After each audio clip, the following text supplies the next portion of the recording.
Saludos, profesora Blanca. Mi grupo, que está integrado por Adrián Rojas, Andrés Meriño y mi persona, escogimos para la actividad de contrato el contrato de transporte. Este contrato quiere decir que cuando se llega a un acuerdo, ambas partes celebran un contrato donde una de ellas obliga a la otra por un pago a conducir de un destino a otro, de un lugar a otro, pues por medio de un pago, obviamente. Esto está tipificado en el artículo 981 del Código de Comercio. Este tipo de contrato se perfecciona por el simple acuerdo entre las partes, del modo que utilizar el servicio de transporte ya genera una obligación o un contrato para quien esté prestando el servicio y para quien lo esté utilizando a su favor. Este contrato presenta una característica como que es nominado porque se encuentra regulado por ley, es bilateral porque se obliga tanto al cargador como al protector y es principal porque subsiste de él mismo sin necesidad de otro contrato. Exoneración de la responsabilidad del transportador en el transporte de personas. La responsabilidad del transportador en el transporte de personas comprende, además de los daños que se le ocasionen a los pasajeros, los daños causados por el vehículo, los que suceden en el embarque, desembarque, estacionamiento o cualquiera de las instalaciones de las que haga uso el transportador para el cumplimiento del contrato. Por lo general, la responsabilidad del transportador cesa cuando el viaje ya haya terminado. Todo esto está estipulado en el artículo 1003 del Código de Comercio.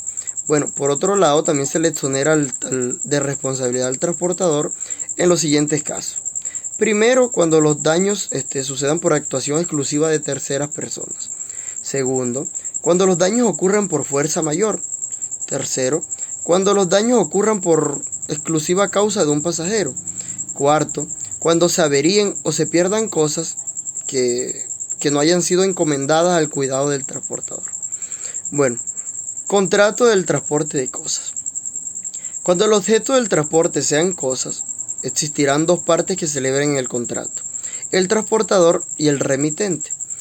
El transportador, como dice su nombre, es el encargado de recibir, conducir y entregar las cosas al remitente, el cual es el otro sujeto.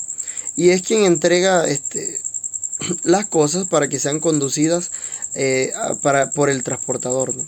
También interviene en el contrato el destinatario, el cual es una persona a la cual se les envían las cosas.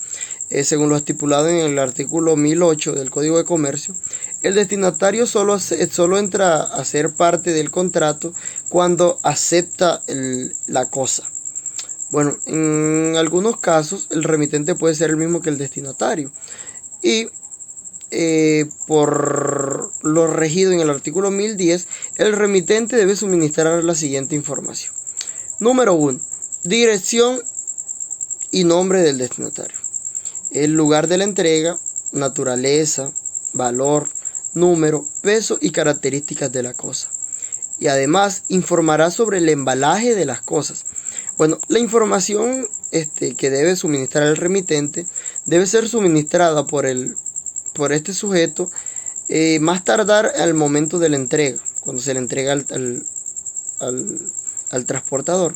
Si en caso tal el remitente omite o no suministra dicha información o la suministra de manera equivocada, el transportador no se hace responsable por los perjuicios que le ocurran a dicho elemento. Bueno, buenos días, mi nombre es Adrián Rojas y sigo con elementos de un contrato de transporte. Dentro de los elementos de un contrato de transporte encontramos los elementos personales o intervinientes, como lo serían el portador, el transportista, en caso de que sea aire o tierra, el patrón, el barquero, en caso de que sea agua, que es la persona que contrae la obligación del traslado. Encontramos el cargador o expedidor, remitente o consignante, que es el que por cuenta propia u ajena encarga el traslado de personas o mercadería a un portador. También encontramos el consignatario o destinatario, que es a la persona a quien se le envían las mercaderías o a quien se traslada, el punto hasta donde llega dicha persona. Los elementos reales, encontramos la mercancía, que pueden ser bienes o materiales que se van a transportar, o como también pueden ser una persona o objeto.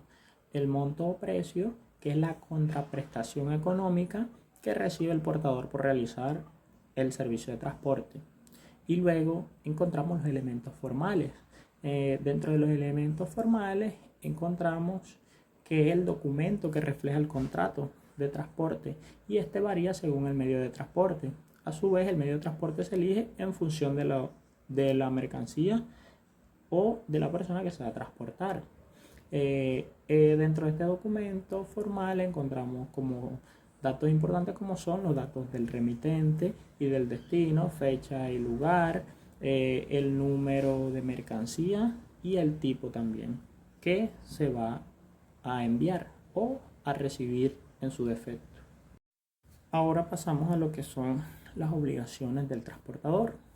Una de las características principales del contrato de transporte es de su carácter bilateral, ya que las obligaciones son para ambas partes, y es obligación del que se beneficia con el contrato de transporte pagar el precio.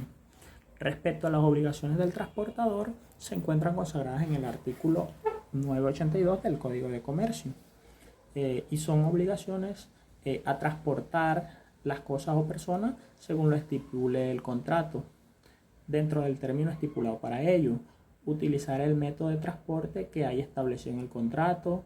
Respecto al transporte de cosas, es obligación del transportador recibirlas, conducirlas y entregarlas en el estado en el que las reciben. Dichas cosas se presumirán que se reciben en buen estado, a menos de que conste escrito lo contrario. En cuanto al transporte de personas, está obligado a conducirlas sanas y salvas a su destino. El incumplimiento de dichas obligaciones puede derivar en indemnizaciones a favor de las personas contratantes del servicio.